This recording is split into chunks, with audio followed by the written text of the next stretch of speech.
मुफ्ती रहीम दाद साहब के वीडियो देखने के लिए मुफ्ती रहीम दाद साहब के चैनल को सब्सक्राइब करें। सिरातल्लज़ीन अन्अमत अलैहिम गैरिल मग़ज़ूबि अलैहिम वलद्दाल्लीन।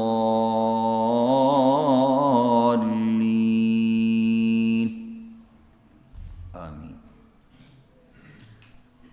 सूरह फातिहा आयत नंबर 7।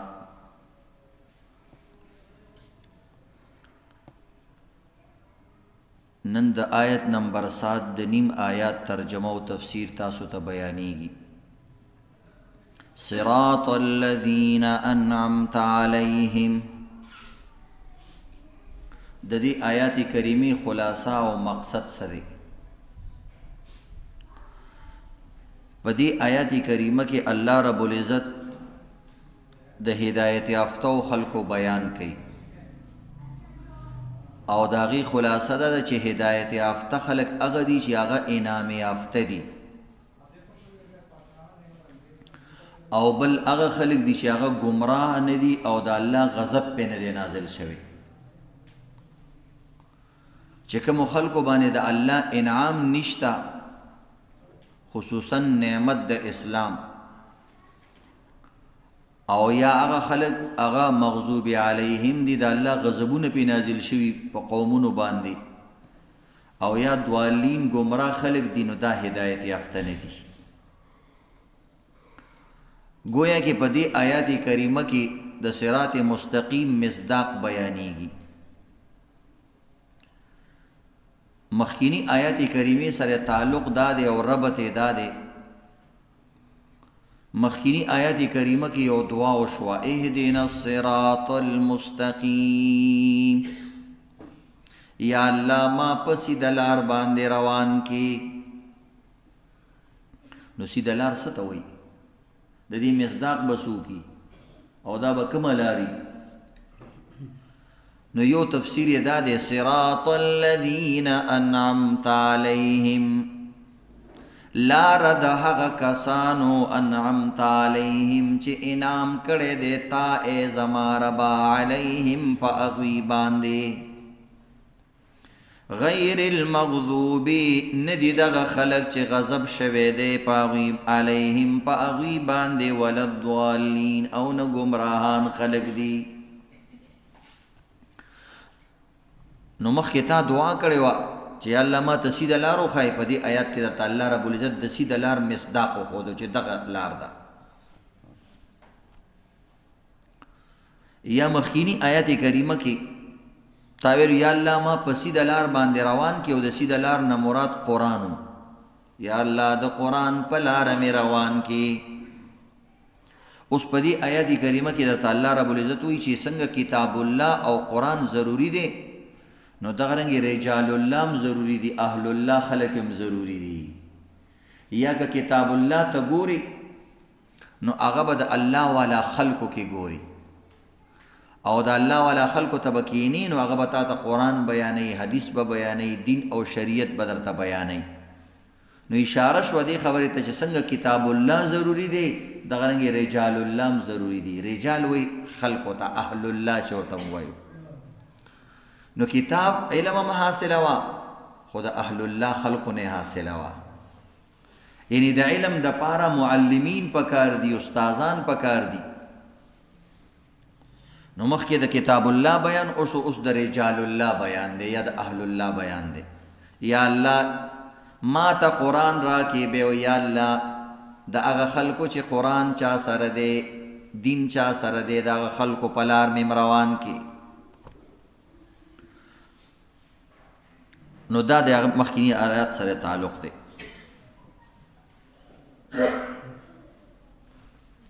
और दा शान इज़्ज़तमंदो ज़िक्र बिला उस्ताद और बग़ैर उस्ताद ना द कुरान पाक ना इस्तिफ़ादा कवल अक्सर इंसान गुमराह कई। उस्ताद इंसान द तजुर्बे खबर दा पहर फील की चे रकम इंसान उस्ताद वी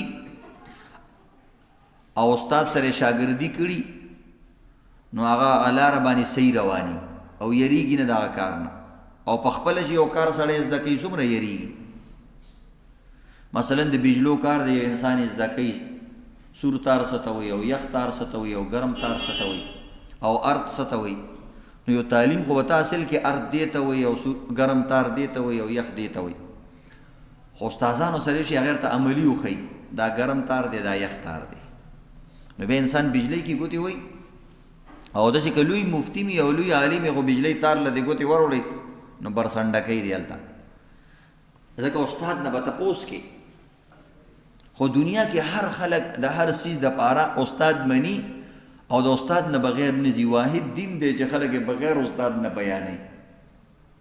بس یو پوسټ یې پر نیټ باندې وکتو وایي دا حدیث دی که نه بس مخکې ولېږه خلکو له. یا دا صحیح خبره ده که نه تحقیق نه کوي د عالم نه. او دا یاد لري د دنیا په کار کې چې ته غلط شي نو ستا به جسمانی نقصان کېږي زیات نه زیات. خو د دین په کار کې چې غلط شي ستا جسمانی او روحاني دواړه نقصان کېږي. دا جسم به د دوزخ ته ځي بیا او دا جسم به د بې برکته کېږي او د الله لعنت به د باندې راورېږي چې یو خبره د دین نه ده او ته د دین ګڼې او خلکو ته بیانې. نو دې وجې نه دا د بجلی د تارونو نه خطرناک دي.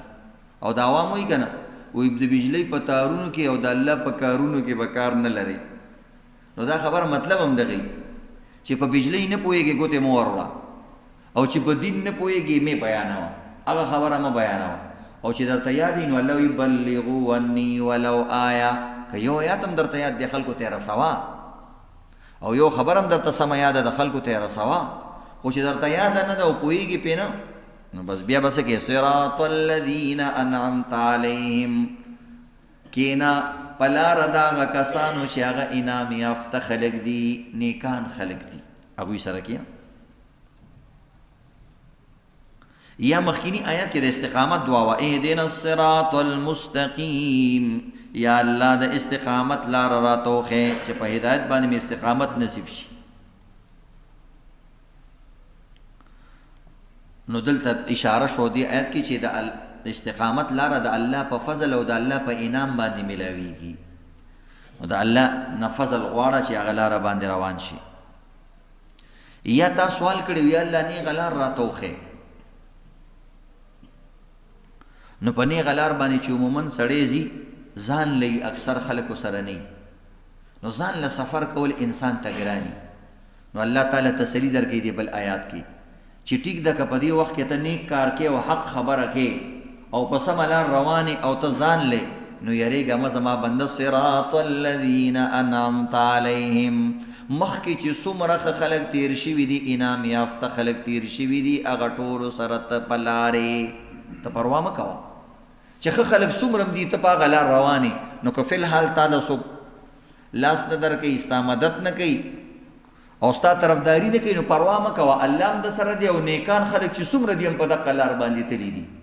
نو اوس په دې زمانه کې د یو کس پلار مور علاقه یو تحریک یو جماعت د ستا سره نه که نه خو شرط دا دی چې ته په حق لارې داسې نه چې ته په ناحقه لار روانې او وایې زه حق ویم.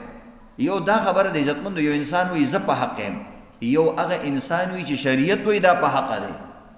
دا جنگ جګړې خو ټول هم د دې نه جوړېږي. هر انسان وایي دا زما حق دی نو دا بلو سره جنگ هم د دې وجې نه کوي وایي دا زما حق دی. نو عزتمندو حق به د چای چې شریعت وایي چې دا د چا حق دی او د هغې نه پس بیا ابل کس جنگ کوي نو دا اوس په ناحقه روان دی. نو ته به دعا کې خدای پاکه چې د نیکانو خلکو او د اولیاو په لاره باندې روانې. صراط الذین انعمت علیهم د دې نه معلوم دا شوه چې اصل انعام کوونکی او منعمي حقیقي هغه الله دی. نو هدایت د ټولو نه لوی انعام دی ابد الله نه غواړي. انعمت یا الله چې تا انعام کړی دی. بعضې کسان مونځ صحیح نه زده کوي انعام ته به انعمت علیهم وایي. نو که دا قصدن وي بعض عالمان وي او عقیدې دی په دې باندې کافر کیږي. ځکه د انعام تعالی مطلب دا دی یا الله چې دا ما انعام کړی دی په دې ټولو خلکو باندې تا څه کړي دي. خپل بچي هم دنه خفه دي خپل ځان هم دنه کله خفوي کله دنه ښځه خفوي کله دنه مقتدیان خفوي کله دنه امام خفوي کله دنه ګاونډي خفوي ته به چاله څه ورکړې. نو منعم حقیقي الله دی نو قصدن به داسې نه وي. نو دا چونکې مونځ کې ویلی کېږي نو احتیاط کوئ. اوس منعم علیهم څوک دي؟ الله انعام په چا کړی دی؟ دلته اجمالی خبر بیان شوه. یا الله انعام یافته و خلکو په لار مې روان کې. سوال راځي چې انعام یافته خلک څوک دي؟ نو یو تفسیر قرآن خپله کړی غیر المغضوب علیهم ولا الضالین، چې د الله غضب پې نه شوی. که د غضبونو کار کوي چې الله په کوم کارونو غوسه کېږي او دا کارونه کوي نو انعام یافته نه دی.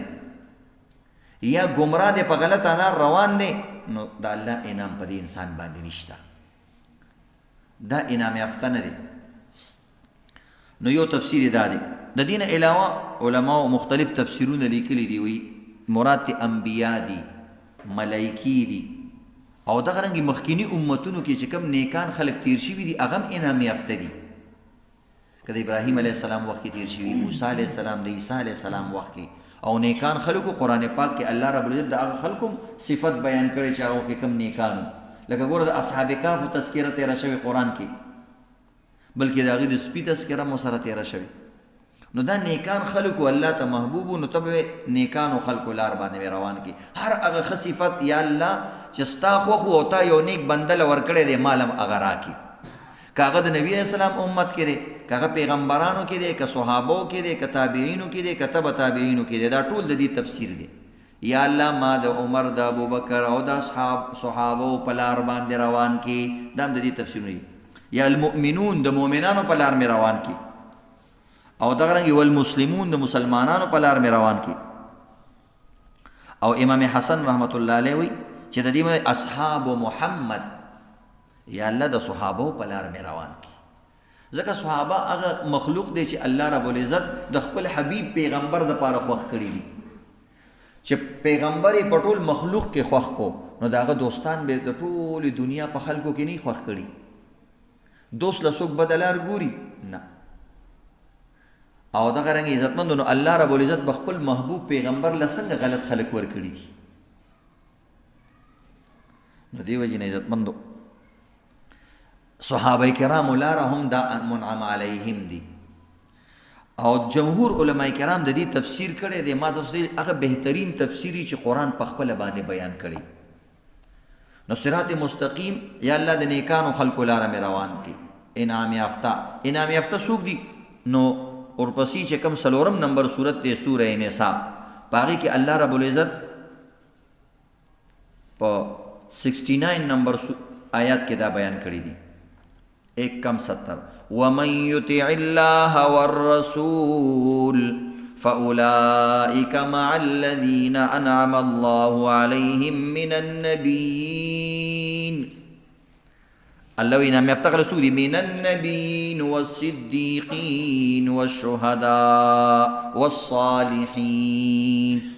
انعام یافته دي شهیدان، پیغمبران او صدیقین. د پیغمبرین پس چې بلا چون و چرا، بلا حکمت، بلا چون چې چنانچه الله او د الله دین مني او زما په عقیده ده چې دا صحیح دی. لکه ابوبکر صدیق ته صدیق د دې وجې نه وایي چا ورته له پیغمبر اسمانونو ته تللی وایي هغه درته ویلي چې تلم وایي او وایي صحیح ویلي دي. وایي څنګه به ځي؟ وایي ته څنګه سره ګورې سردار دو جهان. والصالحین او نیکانو خلقو لار. وحسن اولئک رفیقا. الله وایي چې چا صحبت، چاته د دې خلکو صحبت ملاو شو دقه حسین صحبت دی او بهترین دوستان دي. نو منعم علیهم څه ته وایي؟ سوره نساء کې په خپله بیان شوي دي. انبیا، صدیقین، شهدا او صالحین. نو دی وجې نه عزتمندو دې کې امامان، اولیاء کرام، صوفیاء کرام او د دنیا هر نیک سړی په دې کې شامل دی. نو ګوره نیکان الله ته دومره خوښه دي چې نورو خلکو ته موي تاسو د نیکانو په خلکو روان شي. که هغه پیغمبر دی، که پیغمبر نه دی صحابي دی، که صحابي نه دی شهید دی، که شهید نه دی صدیق دی، که صدیق نه دی یو عام صالح مؤمن بنده دی، هغه ته ګوره د هغه په لار باندې ځه، بشرطه کې چې د هغه د قرآن او حدیث او د دین او د شریعت تابع وي. نو بس هغه پسې تللی شي. یو نیک سړي ته نیکه خبره وکړله، د هغه په لار باندې روان شه، نو ته په څه روان شوې؟ په صراط مستقیم باندې روان شوې. اهدنا الصراط المستقیم صراط الذین انعمت علیهم.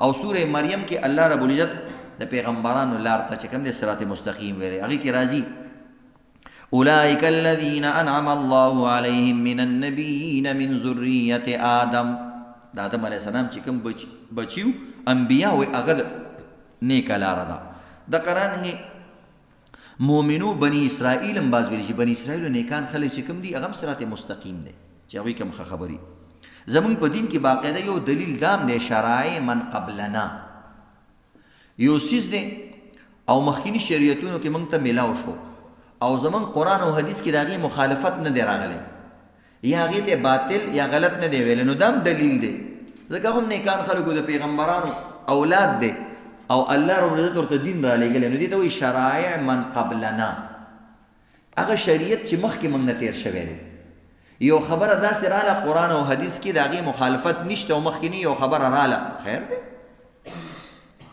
زمونږ اسلام په خپله مخکینی چې کومې ښې طریقې دي هغې بحال کړي دي مثلا پخوانه به دا طریقه وه چې چا به قتل وکړو خان به یې اخیسته شریعت رالی ویل دا ښه طریقه ده همدغه طریقه جاري کړل خبره خو نشته نو چې بیا د مؤمنان د بني اسرائیل نیکانو خلک دي دغه رنګې ابو العالیه تفسیر کوي محمد و ابو بکر و عمر سردار دو جهان او د ابو بکر او د عمر لاره وی دا صراط مستقیم دی او د نورو صحابو یو تفسیر دا دی چې اصحاب محمد نو ټول صحابه پکې دننه راغلل نو د صحابو لاره یا یو تفسیر دا دی انعمت علیهم بالمحبة والانس یا الله د هغه خلکو په لار مې روان کا چې هغوی تا سره مینه او محبت او انسیت لري د بعضې کسانو الله سره خاص لګاو وي هغوی د دنیا د څیزونو نه بې رغبته زهد دی ته وایي زاهد وایي پلانې سړی زاهد دی زهد زندګي دی د دنیا نه بې رغبته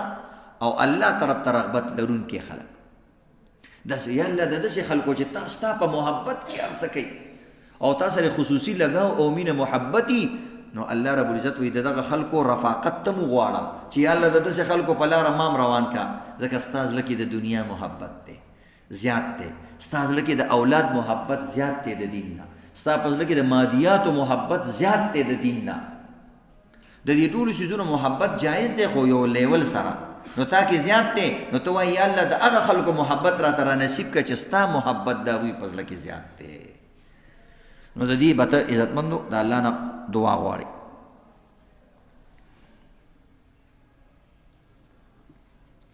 اوس د الله نعمتونه کوم دي نو مختلف د الله نعمتونه دي د الله نعمتونه دوه قسمه دي یو دنیاوي او بل اخروي یا یو دنیاوي او بل عزتمندو دینی دا مختلف نعمتونه دي الله بیا دنیاوي نعمتونه دو قسمه دي یو وهبي دي او بل کسبي دي وهبي هغه ته چې الله هم داسې خلکو له ورکړي لکه دا بدن یې ورکړی سترګې ورکړی مسلمان له ورکړي کافر له ورکړي دا د الله نعمت دی او الله هر چا له ګفټ کړی دی دې کې د کسب ضرورت نشته چې ته محنت وکړې او تعالی الله سترګه درکړي او الله دله غوږ درکړي هر چا له ورکوي زناورو له ورکوي نو دې ته وایي وهبي نعمت د الله د طرف نه عطا کړی شوی عطایي نعمت وهب د هبې نه دی ګفټ کړی شوی هبه شوی او بل چې دي کسبي دي کسبي چې ته کسب کې بیا عزتمندو دا وهبي چې کوم دي دا هم دوه قسمه دي یو روحاني او بل جسماني روحاني داسې دی چې الله تعالی عقل درکړی دی او الله تعالی روح درکړی دی دا د الله د طرف نه ګفټډ دی او دویم جسمانی دی لکه الله رب العزت تعالی ځمکه درکړي اسمان یې درکړي او دا بدن یې درکړي اندامونه یې درکړي دي نو دې ته وهبي کې دوه قسمونه شو یو روحاني بل جسمانی او دویم قسم کسبي دي چې انسان یې کسب کوي چې خواري وکړي نو په ده کې دا پیدا کېږي که خواري ونه کړه دغه نعمتونه ده ته نه حاصلېږي بیا هغې کې دوه قسمه دي یو جسمانی او بل روحاني جسمانی دا دي مثلا ښایسته جامې کپړې پیدا کول نو ته به خواري کې د دې ورکوونکي حقیقت کې الله دی ځکه کپړه تار دا د دې اصل میټیریل ټول الله پیدا کړي خدای مخلوق ته حواله کړي دي او کسبي دي اسباب ولاندې دي نو دا د الله نعمتونه دي نو جسمانی دغه نعمتونه چې کوم موږ او تاسو ګټو یا مختلف رنګونه عطرونه ښه څیزونه جامې کپړې ځان له پیدا کول دې ته کسبي وي او جسمانی وي دویم روحاني دي لکه انسان کې صبر، شکر او ښه صفتونه، اخلاق، نو د دې دپاره به ته خواري کې په دین علم حاصلول، قرآن ترجمه، تفسیر، دا عزتمندو کسبي څیزونه دي خو روحاني دي، کسبي روحاني دي ته وایي. دا همداسې ډایرکټ نه حاصلېږي چې ته وایې یا الله بس ما ته ډایرکټ ترجمه زده کا، نه، ترجمې ته به کښېني ځان باندې به سخته تېرې، یا الله زما زوی ډایرکټ عالم پیدا کا، دا څیزونه الله کسبي پیدا کړي، ته به خواري کې.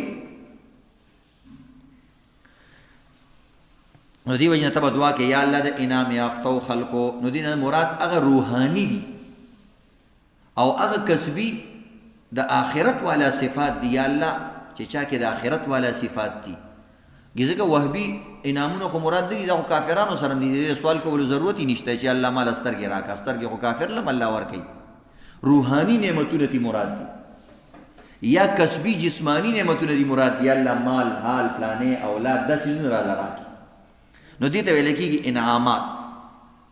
او دا ډېر لوی نعمت دی عزتمندو، د آخرت نعمت، اصل نعمت دا دی چې د آخرت په نعمتونو باندې انسان مالا مال شي. نو بهرحال خلاصه د دې آیات دا شوه یا الله د نیکانو خلکو په لار مې روان کړي. نیکان څوک دي؟ انبیا، شهیدان، صدیقین او صلحا. نو دې کې ګوره ټول اولیاء کرام رال، چې کم اولیاء کرام د کتاب او سنت تابع دي، که هغه د امام په شکل کې دی. بعضې کسان امامانو باندې رد کوي، څوک صوفیاو باندې رد کوي. دا یاد لري دا اولیاء ټول مني خو نومونه ورته جدا جدا دي. زمونږ احناف چې کوم دی ورته ائمه وایي، ائمه دین، حنفي مسلک، شافعي مسلک، فلانی مسلک. الله رب عزت نیکه لار رانه وغواړه او بیان یې کړی چې صالحانو لاره هم نیکه ده او امامان ټول صالحان تیر شوي دي. جمیع ما تقوله الائمه شرح للسنه. امام شافعي سے وایي امامانو چې کومې خبرې کړي دا د سنت د نبي اسلام د حدیثو شرح کړې ده، تشریح کړې ده. الفاظ د دوی دي، نور درته بیانې حدیث. وجمیع ما فی السنه شرح للقرآن، او چې کوم په حدیثو کې ده د قرآن شرح ده. نو امامان د دین نه بهر نه دي عزتمندو، ټول خلک امامانو پسې ځي، خو څوک څلور امامان، څوک بل امام یادوي، ابن قیم وایي او علامه ابن تیمیه وایي، دغه امامان دي. څوک وایي د عربو علما داسې کوي.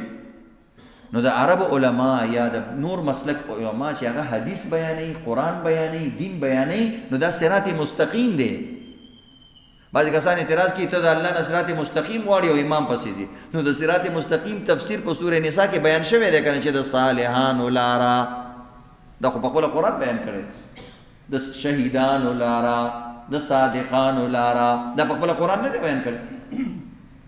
او دغه رنګې نور مسلکونو څوک وایي زمونږ مشایخ دا وایي، نو مشایخ هم بزرګانو ته وایي. څوک وایي اولیاء کرام دا فرمایلی دي، نو ائمه دین. څوک وایي لکه اهل حدیث حضرات هغه دا وایي د سلفو په لاره به ځو، مطلب سلف هم عام کسان دي، صحابه او تابعین او تبع تابعین دي، ته هغوی سلف وایي. موږ ورته ائمه وایو، څوک ورته مشایخ وایي، څوک ورته بزرګان دین وایي، او څوک ورته اولیاء کرام وایي. دا ټول یو څیز دی، صرف نوم یې جدا دی. نو بهرحال عزتمندو چې نیکانو خلک کومه خبرو کې او هغه د قرآن او د حدیثو د اصولو نه خلافه نی، نو هغې ته خلاف شریعت نشي ویلی. ته به داسې نه وایي چې دا د فلاني خبره ده، نه، دا د دین خبره ده، ځکه د قرآن او حدیث سره ټکراو نشته. یا بعض وخت کې داسې چل راشي یو امام خبره وکړي نو ابل کس ورته وایي چې دا فلاني خبره ده، هغوی حدیث کې خو دا راځي، نو دا هم راغلي دي که نه. لکه ابلو دلته یو ملګری رالی وایي زما خور وایي چې یو رکات ویتر دی. نو ما ورته نبی اسلام خو د یو رکات مونځ نه منې هم کړې ده، اوس به څه کې تاسو سره پوره علم نشته. نهى رسول الله صلی الله علیه وسلم عن صلاة البتیرا، د یو رکات مونځ نه منې کړې ده، اوس به څه کې ته یو رکات دي. نو عزتمندو اصل کې وتر هم 3 رکعاتې دي، عرب هم 3 رکعاته کوي، خو منځ کې پکې سلام وکړي بې پاسېږي.